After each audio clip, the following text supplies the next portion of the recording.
Hello everyone. So in this video we are going to talk about fundamental questions part 1. Basically we have divided this fundamental questions because there are 55 questions and we have divided it in two parts. So let me start with what is an IPS and how does it differ from IDS. Basically this question always asked by the interviewer. So let's see what exactly the IPS. IPS is nothing but intrusion prevention system and IDS is intrusion detection system. Now what is the difference between the both of them? Definitely both are the part of the network infrastructure, but how it differs? So IDS, let's talk about the IDS. So IDS generally used for the detection of any you can say detection of traffic, right? So whatever the traffic is flowing in your environment, it is coming to IDS. So once it will detect something, it will send to the administrator, and whatever the administrator have to do, they will do. And in intrusion prevention system, we can say that there is a particular signature on which if there is something suspicious found in the traffic related to that signature, then IPS is going to block that. So this is the basic, difference between these two. Apart from that, the main difference if we talk about, so IDS is one of the monitoring system and while IPS is a control system. So apart from that, you can just read out more information here. Now, second question, which is one of the important, which is generally asked by the interviewer, explain risk, vulnerability, and threat. So here is a very easy way to learn this risk, vulnerability, and threat. So let's say threat is nothing but attacker, you can say a bad actor. So this is what a threat. So usually threat exploit a vulnerability. A vulnerability means the weakness, whatever the weakness of the organization through which a threat can enter. So a threat exploits a vulnerability and can damage or destroy an asset. Vulnerability refers to a weakness in your hardware, software, or procedures. And risk refers to the potential for loss, damage, or destroyed assets. So threat is nothing but a bad actor. Vulnerability is the weakness, and risk is referred to the whatever the loss already has been occurred in your organization or whatever the damage. So this is the basically the difference between risk, vulnerability, and threat. Moving to this part, what is the difference between asymmetric and symmetric encryption and which one is better? So definitely we'll talk about some symmetric encryption. So symmetric encryption generally use the same key for both encryption and decryption. So let's say it's if there is some private and public key, both are generally same, right? So they will use for the encryption same key, public key, and for the decryption, they are going to use again public key. Whereas in asymmetric, we have two keys, private and public key. Now here, with the help of public key, we are going to encrypt the data, whereas with the help of private key, we are going to decrypt it, right? So usually what happens in asymmetric encryption, it takes much time because we have to encrypt, then we have to decrypt it as well, we have to send it, right? So it is taking much time than the symmetric encryption, and that's why symmetric encryption is faster, whereas the asymmetric encryption is slow. But asymmetric encryption is much secure than the symmetric encryption. That's why asymmetric uh, I'm talking about this answer, which one is better. So that's why asymmetric encryption is much better. Now, what is excesses? How will you mitigate it? Excesses, when I hope you have done some bug bounty or something, etc. And you might have heard this excesses, right? And if you are fresher, then definitely I would suggest you again that you can just go on Udemy. There will be a course of cyber community, bug bounty, or offensive hunting course. So you can take that course. That is a very minimum price, maybe I guess 360. You can directly contact me on cyber community and we'll give you a link of 360 rupees. Now, what is accesses? So accesses is nothing but a cross-site scripting in which generally we use JavaScript vulnerability in web applications. So the easiest way to explain this is a case when a user enters a script in the client side. Now, here one main thing to remember is that the interviewer can ask that what exactly the XSS attack is. So you can tell them that XSS is a client-side attack, right? XSS is a client-side attack, right? Now, what we can do to mitigate this? Generally, what we can do, we can input the validation, we can use, we can implement a CSP, that is content security policy, we can sanitize the input. These three things we can do as a mitigation part. Now, what is the difference between encryption and hashing? So generally, encryption is a two-way, and we can say reversible. Hashing is non-reversible. Why I'm saying this? Because you know once there is a data, we are encrypting it, right? And then we are decrypting it. That's why it's reversible, whereas hashing is not, because once the hash, once the any file, we got the hash value for that, it is not going to reverse that. It is not going to reverse a whole data of that file, right? So but hashing can be cracked using rainbow tables and collision attacks. And encryption, what encryption ensures? It ensures confidentiality, whereas hashing ensures integrity. Integrity means there is no modification of data. Now, what is CSRF?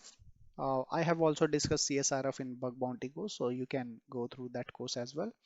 Now, cross-site scripting request repository is a web application vulnerability in which the server does not check whether request came from a trusted client or not.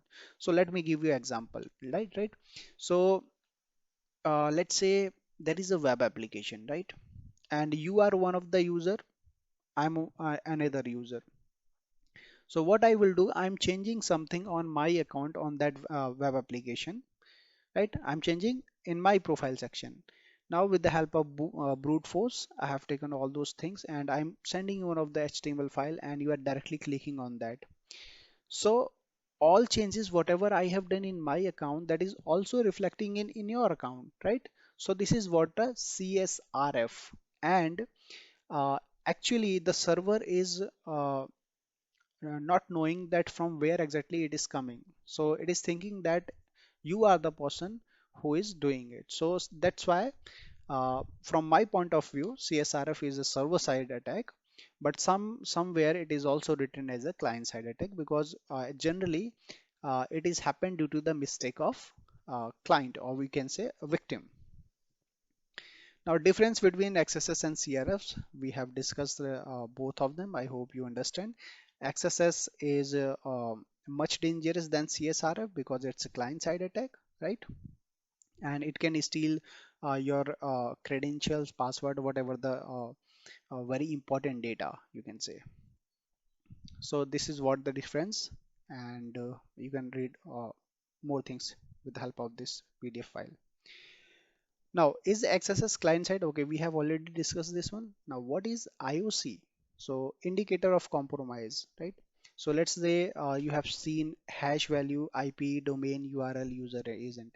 Now, if these are malicious, these are suspicious, then it means these are the indicator of showing something is malicious, something is suspicious. So, that's why we call it indicator of compromise.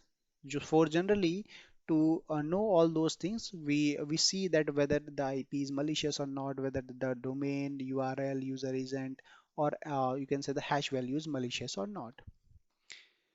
Okay, now antivirus versus ADR. This is one of the important question. Believe me, guys, I have given a lot of interviews and I have take the feedback from my seniors, my juniors, and everybody tell that they always ask this question: antivirus versus EDR. Maybe they will ask you about firewall versus antivirus versus EDR. So you can also gone through my YouTube channel and you will also get the whole video of that. Now EDR is all definitely we know it's a endpoint detection response, right? And it works on real-time monitoring and detection of threats. So it's a behavior based, right? EDR is behavior based, whereas antivirus is your signature based, means there is some predefined signatures, and on those basis, antivirus is detecting the suspicious traffic, or you can say the malware. Whereas EDR is the real-time monitoring. It's a behavior based. So there is inbuilt of sandbox, and they are going to analyze each and everything, that what actually the pattern analysis, that what actually the pattern is happening. So that's what basic difference between EDR and antivirus. Now here is one question: do I need both? Well, ADR is also having the signature, there is predefined signatures, but along with that, it is having the uh, behavior analysis, you can say, right? So ADR is sufficient, but you can keep both ADR and antivirus, but ADR is sufficient for the organization. What is a firewall?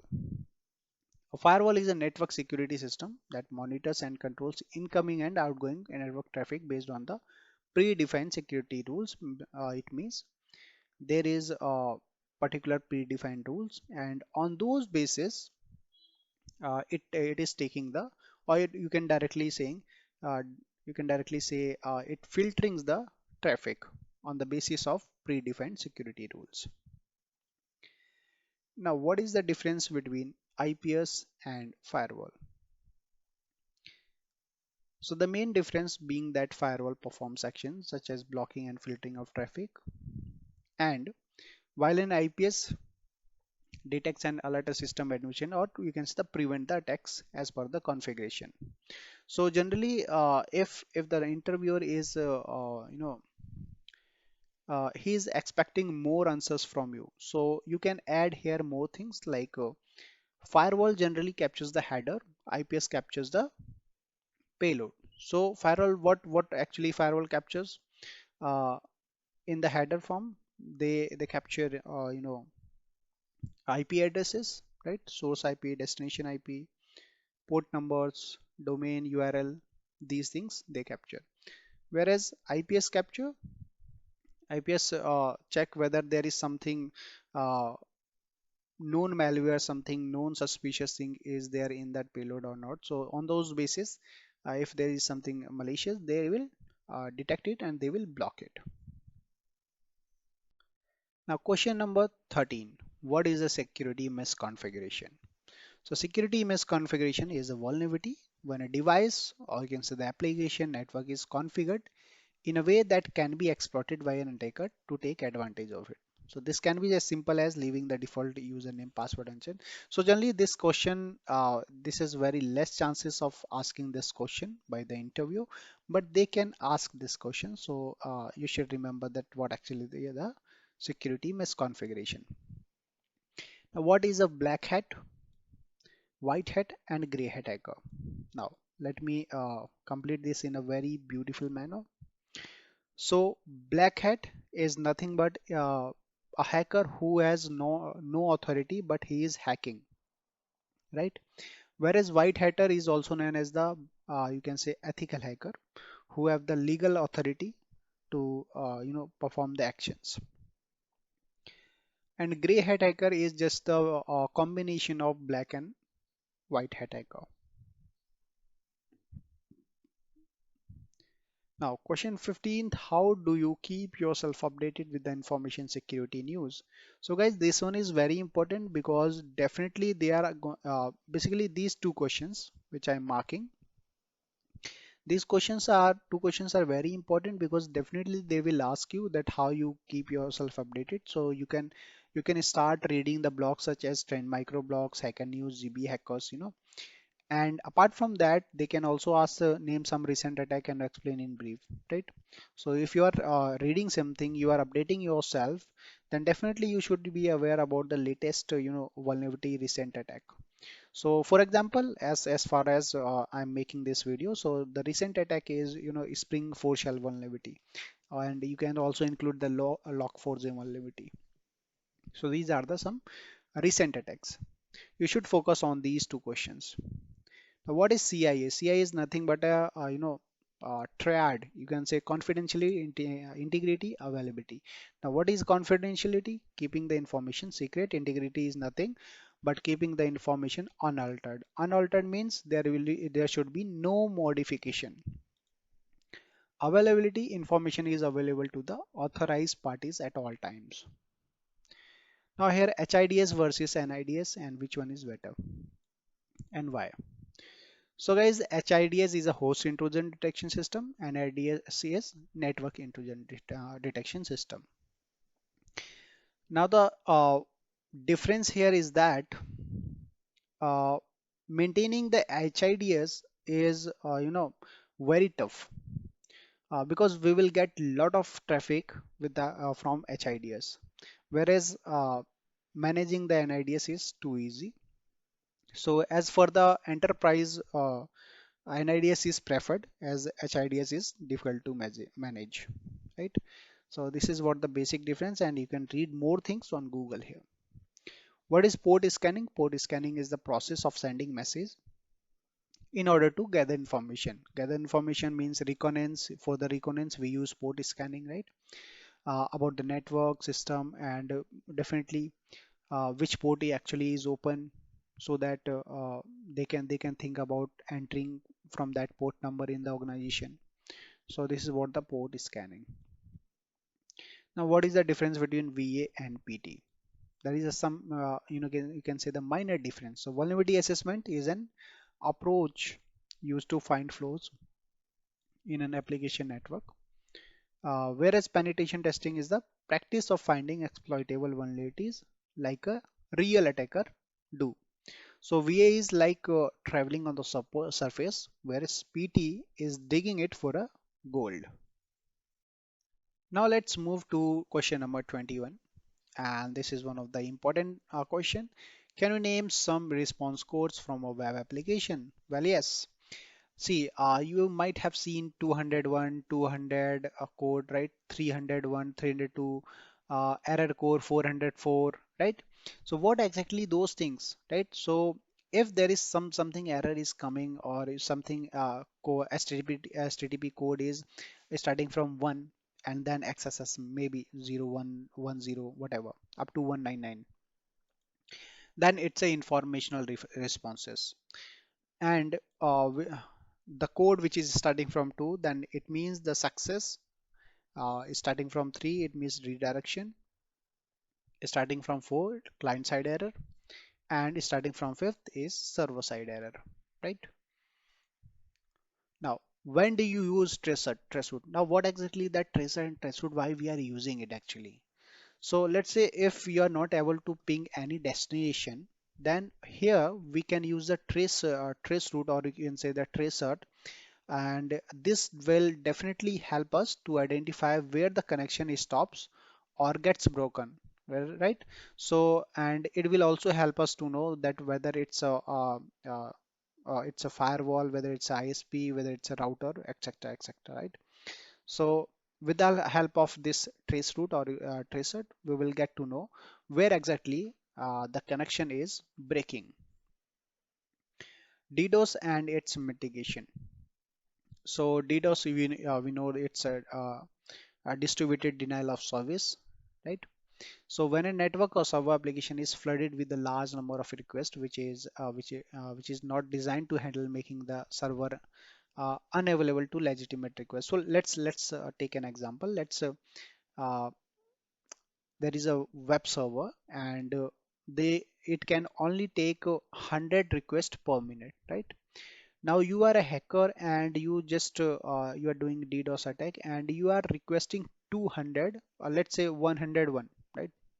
Let's say 101 requests per minute. Then what will happen? The server is not going to reply to the legitimate person who is asking for the something, right?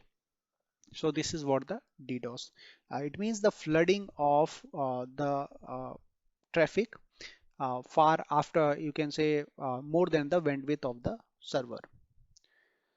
So this can be mitigated, this can be mitigated with the help of scrubbing center. Scrubbing center is nothing but, there is one of the center which generally block the traffic of DDoS, and it only filters the legitimate. It passes through only legitimate traffic. What is WAF? WAF is nothing but a web application firewall. So it is used to protect the application by filtering legitimate traffic from malicious traffic. So if there is a lot of traffic coming, then it will only filter that legitimate traffic, and malicious traffic it is going to filter out. WAF can be either a box type or cloud based. How do you handle antivirus alerts? This can be asked by the interview. So check the policy for the AV and then alert. If the alert is for a legitimate file, then it can be whitelisted, right? And if it is malicious, then definitely we need to quarantine, or we are going to delete it. So the hash of the file can be checked for reputation on various websites like VirusTotal, Malwares, etc. So see, let's say if there is a file of BitTorrent, right? And definitely the hash value is going to generate for that. So you can directly check the hash whether it's malicious or not. You can check for that file whether there is something or not. So if it is legitimate, you can whitelist. If it is malicious, you can delete it. Blue teaming versus red teaming. So a red teaming is an attacker and a blue teaming is defender. So being on the red team seems fun, but being in the blue team is difficult, as you need to understand the attacks and methodology the red teams may flow. So as a blue team, you have to defend all those attacks with the help of tools, with the help of your knowledge, with the help of your investigations. Next question we have, what is a false positive and false negative in case of IDS? Which one is more acceptable, right? So when the device generated an alert for an intrusion that has actually not happened, right? So what exactly the false what is positive is, right? So let's say you have set one of the rule, right? But let's say for brute force, there is a logic that there is 10 failures for a minute, right? But alert is generated for five failures for a minute. Then definitely it's a false positive, because we didn't set up a rule for that, and it is a false positive. Now what is that? False negative. So now if the device has not generated any alert and then the intrusion has actually happened, then this is the case of false negative. Well, false positives are more acceptable. False negatives will lead to intrusion happening without getting noticed. Now let's see the last question. What is the data leakage? So data leakage, or we simply call it DLP. How will you detect and prevent it? Well, organizations are using different types of DLP. Many companies are providing it. Let's say McAfee providing the DLP, so we can use the DLP software, right? Just to check whether if there is some person who is sending the confidential or sensitive data outside the organization or not. So it ensures that the data is not leaking. So that's it guys, and we'll meet in the next video.